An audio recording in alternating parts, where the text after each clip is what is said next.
मैं आपके साथ विधानसभा 2025 का चुनाव आ रहा है और अब जो है लगातार देखा जाए तो पिछड़ा वर्ग की समस्या को लेकर तमाम पार्टियां पर एनडीए सरकार बिहार में चल रहा है अपनी मांगों को लेकर आप जो है पिछड़ा क्या कहिएगा इस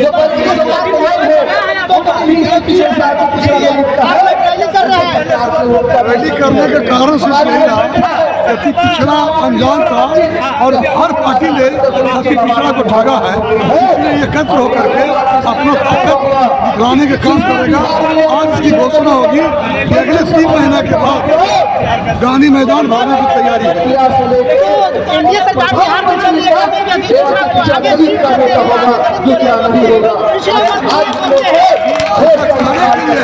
करने के लिए नगद है, नहीं दिया गया। 2025 का चुनाव आया है, पिछड़ा वर्ग के किसको सपोर्ट कीजिएगा? ये संगठन जब तक हो जाएगा पूरे तो तय करेगी कि आप किसको क्या करना है। ये निर्णय संगठन होकर पास होगा। ये गांधी मैदान की जो महारैली होगा उसमें निर्णय लिया जाएगा, उसी में घोषणा ताकि आगे पिछड़ा करना है। आखिर यदि पिछड़ा जो है बिहार में एनडीए सरकार चल रही है, एक तरफ पिछड़ा को हम लोग सपोर्ट किए लगातार आगे बढ़कर काम किया है, इसलिए उठ करके अति पिछड़ा एकत्र हो रहा है और अपने संगठन की ताकत दिखाने तेजस्वी यादव तो कहे थे कि नौकरी हम कहते हैं 17 महीनों में दे दिए, यदि पिछड़ा हुआ कोई सबके लिए सोचते हैं इस पर हमको वोट दे 2025 हम फिर आगे बढ़ाएंगे। नौकरी जहाँ तक बात है ये काम नहीं है। मुख्यमंत्री जब तक नहीं जाएगा व्यक्तिगत मंत्री किसी को नौकरी नहीं दे सकता। जब जगह कैबिनेट से पास होता है जिला मुख्यमंत्री का साइन कोई नौकरी नहीं देता। अच्छा कहा जा रहा है पिछड़ा जो समाज जो है आखिर बिहार में चुनाव भी आ रहा है, आखिर किसको देखना चाहते हैं आप? गांधी मैदान की रैली के बाद घोषित कर दिया जाएगा मुख्यमंत्री किसको देगा। आखिर गांधी मैदान में कब रहेगी पिछड़ा? 3 महीने के बाद ग्राउंड में पहुंचना पड़ाती है पिछड़ा लोग को। क्या कारण है पिछड़ा लोग को? रुक जाइए।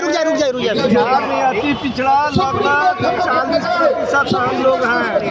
और 40%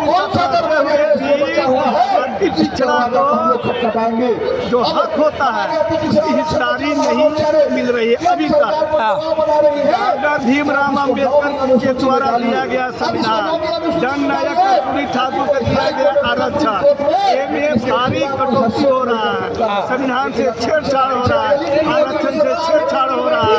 इसको जो है संविधान और आरक्षण के बहुत बड़ा खतरा है। इसलिए यथावत कारगर रखने के लिए हम लोग 13 जाति जो अति पिछड़ा जो है 17 विभागों के लेकर कर रहे हैं। अति पिछड़ा हुंकार रैली अत्यंत पिछड़ा आरक्षण बचाव के लिए आज आप लोग एकजुट हुए हैं, क्या कहिएगा? हाँ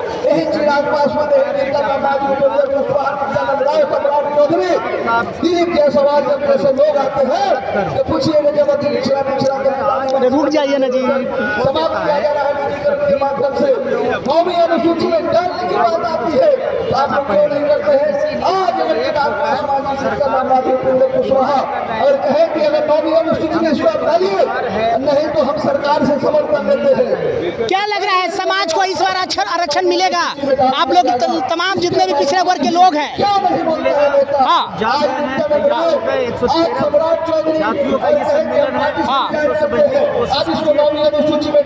लग रहा है 2025 का चुनाव भी आ रहा है, लालू जी कहते हैं कि पिछड़ा को समाज को आगे बढ़ाने में काम किए हैं।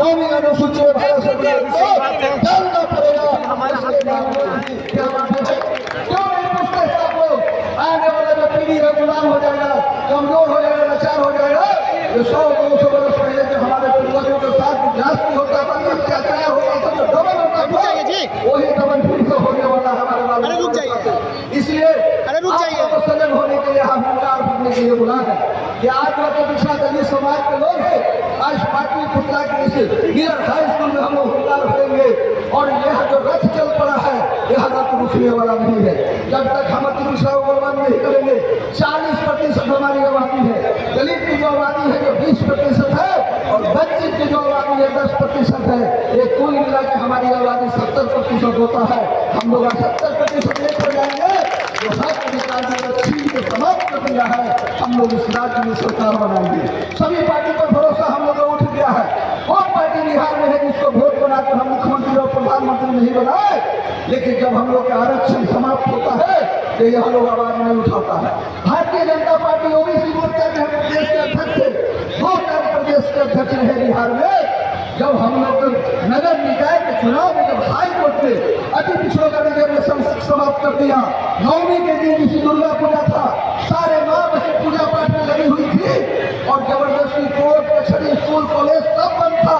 उस दिन कचहरी खोलकर कोर्ट खोलकर इसी पटना हाई कोर्ट ने हम अति पिछड़ों का रिजर्वेशन समाप्त कर दिया और सरकार को आदेश दिया कि इस सीट पर जनरल करा के चुनाव कराओ। उस समय ओबीसी के मोर्चा के प्रदेश के अध्यक्ष हम लोग चाहते थे जो पिछड़ा नेता है जो सरकार में है विपक्ष में है ये आवाज उठाए, लेकिन कोई आवाज नहीं उठाया। उसके बाद हम लोगों ने देखा कि 6 करोड़ आबादी अति पिछड़ा का है इस बिहार में। अगर हम भी इस समाज के लिए आवाज नहीं उठाते हैं तो इस अति पिछड़ा का क्या होगा? यह अति पिछड़ा कोई नेता नहीं है, केवल यह नेता इसके उपयोग करने के लिए बना हुआ है। हम लोगों ने पार्टी से डिजाइन किया और अति पिछड़ा आरक्षण बचाओ संघर्ष महामोर्चा का इसी हाजीपुर में हम लोगों ने गठन किया और हाजीपुर में हम लोग इतना बड़ा आंदोलन किया। ये तो संख्या कम है, इससे भी भारी संख्या में हाजीपुर में हम लोगों ने हुंकार भरा और अति पिछड़ा आरक्षण बचाओ संघर्ष महामोर्चा के माध्यम से 1 दिवसीय महाधरना का आयोजन किया गया। फिर उसके कल होकर आदरणीय बिहार सरकार ने हाई कोर्ट में पुनर्विचार याचिका दायर किया। फिर उसी दिन 2 पहले पुनर्विचार याचिका को वापस लिया और उसी दिन आयोग गठन किया। इसलिए दावे के साथ हम लोग कह सकते हैं पूरे बिहार में 6 करोड़ जाके पिछड़ा समाज के लोग हैं या 6 करोड़ को जो आरक्षण बचाने का काम किया है, जो अति पिछड़ा आरक्षण बचाओ संघर्ष महामोर्चा ने किया है, ये हम लोगों ने किया है। हम लोग के सिवा कोई नेता नहीं है जो आपकी बात को करता है, आपको देश की बात करता है। 78 साल देश की आज़ादी की हो गई। 78 साल के देश की आज़ादी में हम लोग अभी तक कहाँ खड़ा है? कितना अभाव में जी रहे, कितना हमको दुख तकलीफ में हमारी माँ बहन गुजर रही है, पता है? 78 साल के बावजूद भी आज हम लोग 5 किलो अनाज के पंक्ति में खड़ा है। आज शिक्षा में जानबूझ के इतना मेहनत किया गया है कि इस देश के जो 85% लोग हैं वह शिक्षा से वंचित रहेगा, वह शिक्षा से बहुत से दूर रहेगा। यह सरकार का षड्यंत्र है जिसके बाद 40 होगा अपने बच्चों को मैट्रिक इंटर के बाद पढ़ा सकता है। सारे शिक्षा को कर दिया गया, कितनी महंगा कर दिया गया है ताकि यह समाज जो है यह समाज शिक्षा से दूर रहे। पहले शिक्षा ग्रहण करते जबरदस्ती जो लोग शिक्षा को ग्रहण करते अगर भरा जाते पकड़ा जाते तो आपको जुबान काटी जाती थी, आपको जुबान का कान में शीशा पिघला के डाल दिया जाता था। एक लड़का उठा कटवा लिया गया। इसलिए आप लोग इस कार्यक्रम में हम लोग बुलाए हैं। ये बात को समझिए, आप लोग के बाल बच्चों के जीवन खतरे में। आज कॉलेजियम सिस्टम के माध्यम से जजों की नियुक्ति हो रही है जिसमें आरक्षण का प्रावधान नहीं है। IAS की जो नियुक्ति हो रही है उसमें भी आरक्षण का प्रावधान नहीं है। देश कौन चलाता है? देश IAS चलाता है और IAS जैसे पद पर पिछड़ा दलित आदिवासी का आरक्षण का प्रावधान नहीं है। आप सोच सकते हैं जब सभी सीटों पर जब वो लोग बैठ जाएगा तो फिर हम लोग का क्या होगा? हम लोग की आवाज उठाने वाला कौन होगा? फिर हम लोग जाएंगे तो किसी से आर्थिक विनती करेंगे, अपनी बात रखेंगे कि आवाज सुनने वाला कौन होगा? इसलिए इस बड़ी षड्यंत्र चल रहा है, भारी षड्यंत्र के दौर से हमारा समाज चल रहा है। आज देखिए जी रोहिणी कमीशन, आज भारत सरकार ने जी रोहिणी कमीशन को अनुशंसा कर दिया है। जी रोहिणी ने आज अति पिछड़ा समाज के लोगों को आज केंद्र की नौकरी में आरक्षण नहीं है। अति पिछड़ा वहाँ नहीं है जिस प्रकार से बिहार में हम लोग का अति पिछड़ा का अलग से आरक्षण है, लेकिन केंद्र के सरकार में आज 2025 हो गया, 2025 तक अति पिछड़ा का आरक्षण केंद्र की नौकरी में नहीं है। सबसे ज्यादा आरक्षण नौकरी कौन देता है? सबसे ज्यादा अगर नौकरी देता है तो वह केंद्र सरकार देता है। लेकिन अति पिछड़ा भाई को यह भी मालूम नहीं है कि अभी तक केंद्र सरकार ने अति पिछड़ों को केंद्र के नौकरियों में आरक्षण नहीं दिया है, जिसके कारण आज हम IAS IPS जज नहीं बन पाते हैं। इंजीनियर कौन बनाता है? केंद्र सरकार बनाता है। कर्पूरी ठाकुर बिहार के मुख्यमंत्री हुए 1977 में, तो अति पिछड़ा का रिजर्वेशन दिया और आज तक 2025 हो गया, कोई नेता क्यों नहीं आवाज उठा रहा है सदन में? कोई नेता क्यों नहीं उठा रहा है? अति पिछड़ा का नेता बोलता है कि हम प्रेम कुमार रेणु देवी है, केदार गुप्ता जी सहनी जी है।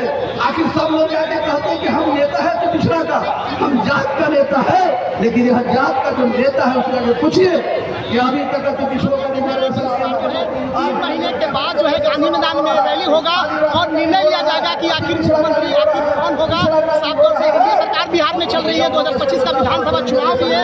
ऐसे में देखा जाए कि पिछड़े वर्ग के लिए सब कुछ सोचते हैं, सब कोई जानते हैं आखिर पिछड़ा वर्ग समाज जाए तो जाए कहाँ। तो ऐसे ही खबर के लिए बने रहे बिहार के साथ जगदीश शर्मा की रिपोर्ट पटना।